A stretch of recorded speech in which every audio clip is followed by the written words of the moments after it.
రాజులు రెండవ గ్రంథము 1వ అధ్యాయము. ఏలియా అహస్యా రాజు.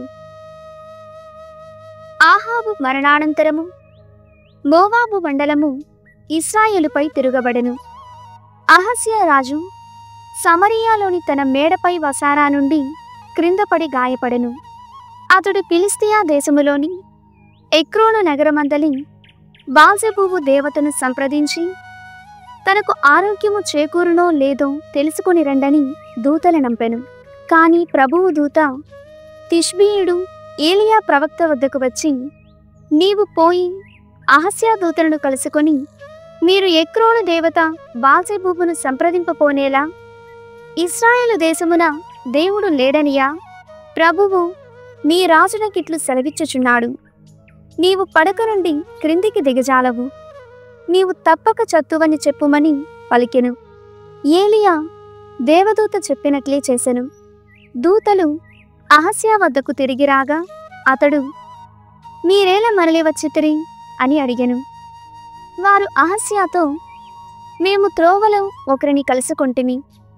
అతడు మమ్ము చూచి, మీ రాజు వద్దకు వెళ్ళి ప్రభువు పలుకులుగా ఇట్లు నుడువుడు, నీవు ఎక్రోను దేవత బాల్జెబూబును సంప్రదింపపోనేలా ఇశ్రాయేలు దేశమున దేవుడు లేడనియా?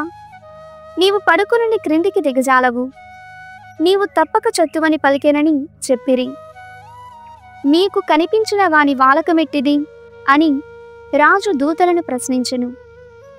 వారు, అతడు గొంగలి కప్పుకొని తోలు నడికట్టు కట్టుకొని ఉండెనని చెప్పిరి. ఆ మాటలకు రాజు, అతడు ఏలియాయుండెనని పలికెను. రాజు ఏలియాని కట్టి తెచ్చుటకై 70 మంది బంటులతో సేనాపతిని పంపెను. వారు వచ్చినప్పటికీ ఏలియా ఒక కొండపై కూర్చుండి ఉండెను. సైన్యాధిపతి అతనితో, దైవభక్తుడా, రాజు నిన్ను క్రిందికి దిగిరమ్మని ఆజ్ఞాపించుచున్నాడనెను.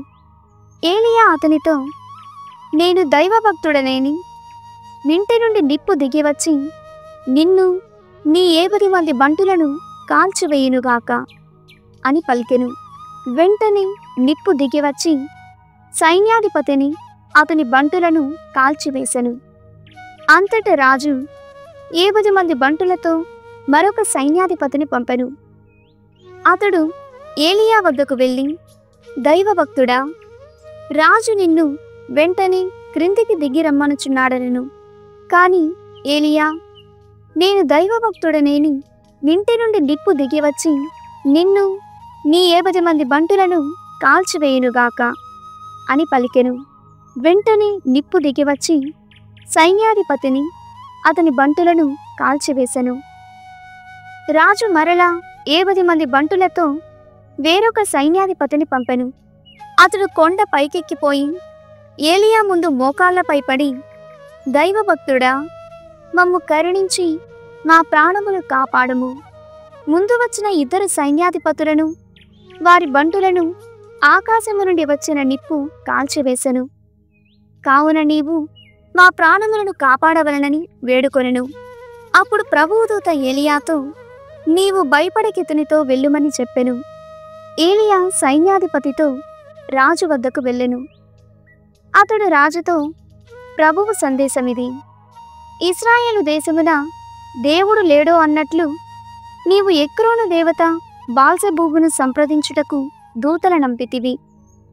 కనుక నీవు పడుక నుండి క్రిందికి దిగజాలవు, నీవు తప్పక చత్తువని పలికెను. ప్రభు ఏలియా ద్వారా నుడివినట్లే రాజు మరణించెను. అహస్యాకు కుమారులు లేరు కనుక అతని తమ్ముడు యెహోరాము రాజయ్యెను. యూదా మండలమున యెహోషాపాతు కుమారుడు యెహోరాము పరిపాలనా కాలమున 2వ ఏట ఈ సంఘటన జరిగెను. అహస్యాను గూర్చి ఇతర అంశములు ఇశ్రాయేలు రాజుల చరితమున లిఖింపబడి లేవా? రాజుల దినచర్య 2వ గ్రంథము 24వ అధ్యాయము. యోవాషు దేవాలయమును మరమ్మత్తు చేయించుట. యోవాషు తన 7వ ఏట రాజై 40 ఏండ్ల పాటు యెరూషలేము నుండి పరిపాలన చేసెను. అతని తల్లి బెర్షేబా నగరముకు చెందిన సిబ్యా. ఆ రాజు యెహోయాదా జీవించినంత కాలము ప్రభువుకు ప్రీతిపాత్రుడుగానే మెలిగెను. అతడు రాజుకు 2 పడతులనిచ్చి పెండ్లి చేసెను. వారి వలన యోవాషు కుమారులను కుమార్తెలను కనెను. అటు పిమ్మట రాజు దేవాలయమును బాగు చేయింప నిశ్చయించుకొనెను. అతడు యాజకులు, లేవీయులు యూదా నగరములకు వెళ్ళి ప్రజల నుండి పన్ను వసూలు చేయుటకు సొమ్ముతో ఏటేటా గుడిని మరమ్మత్తు చేయించుటకు ఆజ్ఞాపించెను. అతడా కార్యమును సత్వరమే ప్రారంభింపవలెనని చెప్పిన లేవీయులు జాగు చేసిరి. కనుక రాజు లేవీయుల నాయకుడు యెహోయాదాను పిలువనంపి, నీవు లేవీయుల నంపి యూదీయుల నుండి యెరూషలేము పౌరుల నుండి పన్ను వసూలు చేయింపవైతివేళ ప్రభుభక్తుడైన మోషే సాన్నిధ్య గుడారమును సంరక్షించుటకు ప్రజల నుండి పన్ను వసూలు చేయింపలేదా అని అడిగెను. అతల్య మరియు ఆమె వలన చెడిపోయిన ఆమె అనుచరులు దేవాలయమును పాడు చేసిరి. పవిత్రమైన దేవాలయ పరికరములను బాలు ఆరాధనకు వినియోగించిరి. రాజు కానుకల పెట్టెను చేయించి దేవాలయ ప్రవేశద్వారమునొద్ద పెట్టుడని లేవీయులను ఆజ్ఞాపించెను. ప్రభుభక్తుడైన మోషే ఎడారిలో ప్రజల నుండి వసూలు చేసిన పన్నునే ఇశ్రాయేలీయులు ప్రభు మందిరముకు కొనిరావలెనని యూదాలో యెరూషలేములో చాటింపు చేయించెను. ఫలితముగా ప్రజానాయకులు ప్రజలు సంతసముతో పన్నులు కొనివచ్చి కానుకల పెట్టెను నింపిరి. ప్రతిదినము లేవీయులు ఆ కానుకల పెట్టెను రాజాధికారి వద్దకు కొనిపోయేడివారు.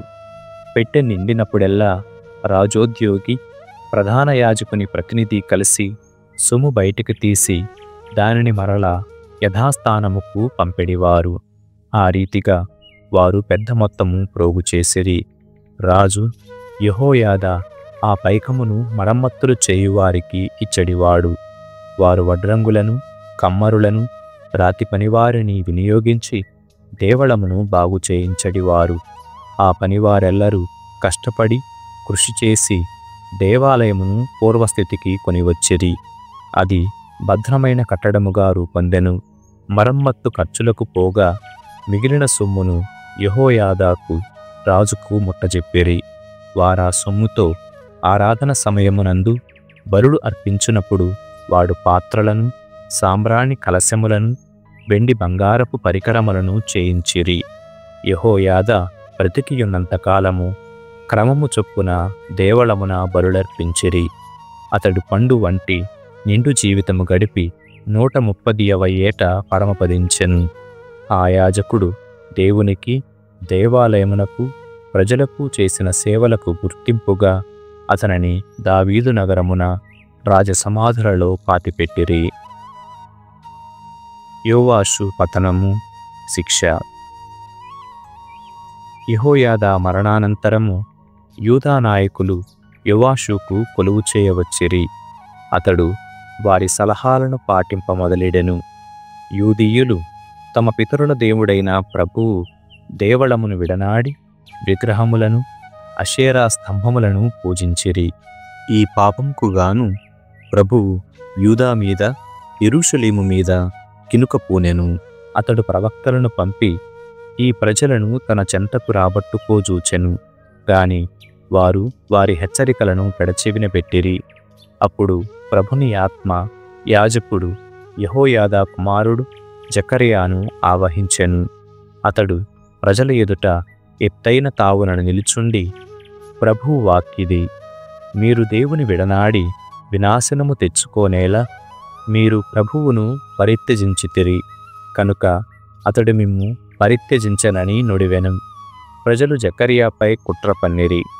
రాజు అనుమతిపై అతనిని దేవాలయ ప్రాంగణముననే రాళ్లతో కొట్టి చంపిరి. యోవాషు రాజు యెహోయాదా తనకు చేసిన ఉపకారములను విస్మరించి అతని కుమారుడు జకర్యాను చంపించెను. జకర్యా ప్రాణములు విడుచుచు, ప్రభువు నీ చేయిదమును గుర్తించి నిన్ను శిక్షించుగాక అని పలికెను. ఆ 7 గడవగనే అరామీయులు యెరూషలేము మీదికి దండెత్తిరి. వారు యూదాను, యెరూషలేమును ముట్టడించి ప్రజానాయకులనెల్లా చంపిరి. దమస్కుననున్న తమ రాజుకు అపారమైన కొల్ల సొమ్మును పంపిరి. అరామీయులు కొద్దిపాటి సైన్యముతోనే వచ్చిరి.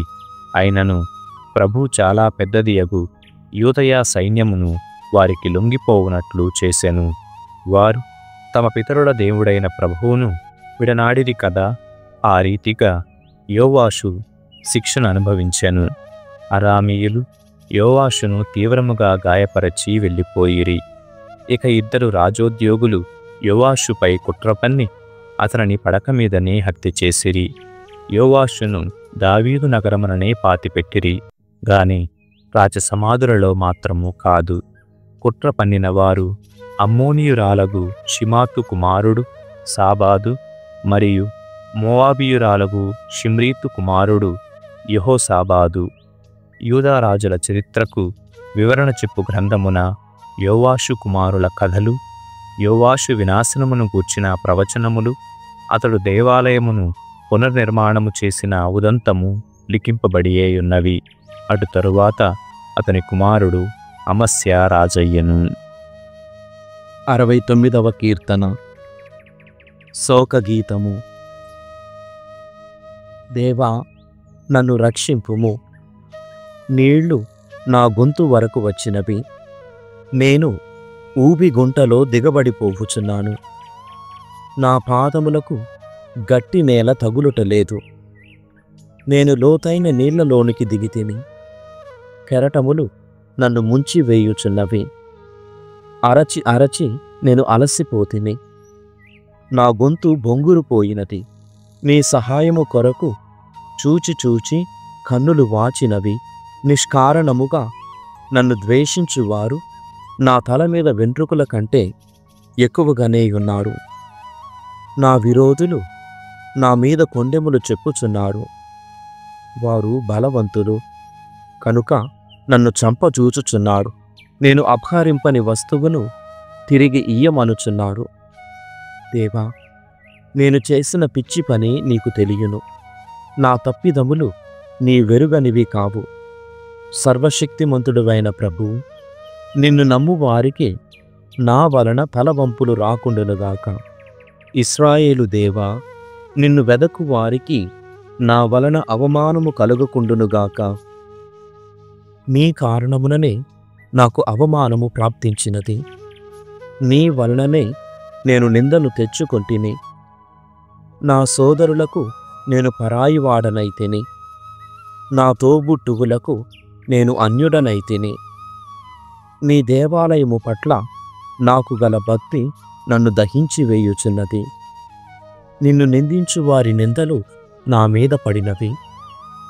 నేను ఉపవాసము చేసి వినమ్రుడను కాగా జనులు నన్ను ఆడికోసికొనిరి. శోకసూచకముగా గోనె తాల్చగా ప్రజలు నన్ను ఎగతాళి చేసిరి. నగర ద్వారము వద్ద గుమికూడిన వారు నన్ను గూర్చి చెప్పుకొనిరి. త్రాగుబోతులు నా మీద పాటలు కట్టిరి. ప్రభు, నా మట్టుకు నేను నీకు అనుకూలమైన సమయముననే మనవి చేసుకొందును. నీవు మహాకరుణ కలవాడవు, రక్షణమును దయచేయుదువు కనుక నాకు ప్రత్యుత్తరమిమ్ము. ఈ ఊబి గుంటలో దిగబడనీయకుండా నన్ను కాపాడుము. నా శత్రువుల నుండి నన్ను రక్షింపుము. లోతైన నీళ్ల నుండి నన్ను కావుము. జల ప్రవాహము నన్ను ముంచివేయకుండునుగాక. అగాధ సముద్రము నన్ను మృంగివేయకుండునుగాక. పాతాళము నన్ను కబళింపకుండునుగాక. నీవు మంచివాడవును ప్రేమమయుడవునో గనుక నాకు ప్రత్యుత్తరమిమ్ము. మిగుల జాలి కలవాడవు కనుక నా మొర వినుము. ఈ దాసుని నుండి నీ మొగమును మరుగు చేసుకొనకుము. నేను ఆపదలో చిక్కితిని కనుక శీఘ్రమే నాకు ఉత్తరమిమ్ము. నా చెంతకు వచ్చి నన్ను రక్షింపుము. నా విరోధుల నుండి నన్ను కాపాడుము. నాకు ఎట్టి నిందలు ప్రాప్తించెనో నీకు తెలియను. నాకు అగౌరవమును అవమానమును వాటిల్లెనని నీవు ఎరుగుదువు. నా విరోధుల నెల్ల నీవు గమనించుచునే ఉన్నావు. పరనిందలు నా హృదయమును ముక్కలు చేసెను. నేను బలమును కోల్పోతిని, నేను సానుభూతిని ఆశించి తిని, కాని అది లభ్యము కాదయ్యను. ఓదార్పును అభిలషించి తిని కాని అది లభింపదయ్యను. వారు నాకు భోజనమునకు మారుగా విషమును వసగిరి. నేను దప్పిక గొనియున్నప్పుడు పులిసిన ద్రాక్షారసమునిచ్చిరి. వారి భోజనపు బల్ల వారికి ఉచ్చు అగునుగాక. వారి ఉత్సవములే వారిని నాశము చెయ్యునుగాక. వారి కన్నులకు మసకలు క్రమ్మి చూడకుందురుగాక. వారి నడుములు కదలి నిరంతరము ఊగులాడునుగాక. నీ రౌద్రమును వారిపై కుమ్మరింపుము. నీ కోపాగ్ని వారిని తరిమి పట్టుకొనుగాక. వారి శిబిరములు పాడువడునుగాక. వారి గుడారములలో ఎవడునూ వసింపకుండునుగాక.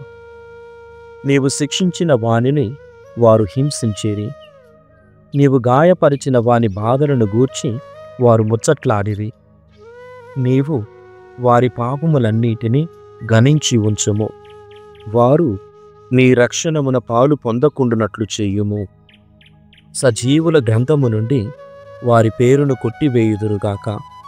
నీతిమంతుల జాబితా నుండి వారి పేరు కొట్టివేయుదురుగాక. నా మట్టుకు నేను దీనుడను బాధామయుడనై ఉన్నాను. ప్రభు, నీ రక్షణముతో నన్ను ఉద్ధరింపుము. నేను గీతములతో ప్రభువును కీర్తించెదను. కృతజ్ఞతాస్తుతులతో అతనిని శ్లాఘించెదను. ఎద్దును గాని ఎదిగిన కోడెను గాని అర్పించిన దానికంటే ఈ కార్యము ప్రభువునకు ఎక్కువ ప్రీతి కలిగించును. ఈ చైదమును చూచి దీనులు సంతసింతురు. దేవుని కొల్చు భక్తులు ఉత్సాహము తెచ్చుకొందురు. ప్రభువు ఆర్తుల మొర వినును. అతడు చెరలోనున్న తన ప్రజలను అనాదరము చెయ్యడు. భూమ్యాకాశములను సముద్రములను వానిలోని ప్రాణికోటులను ప్రభుని స్తుతించునుగాక. దేవుడు సియోనును రక్షించును. యూదా మండలములోని నగరములను పునర్నిర్మించును. ప్రభుని సేవకులు సియోనున వసించి భూమిని స్వాధీనము చేసుకొందురు. ప్రభువు దాసుల బిడ్డలు ఆ నేలను వారసత్వముగా బడయుదురు.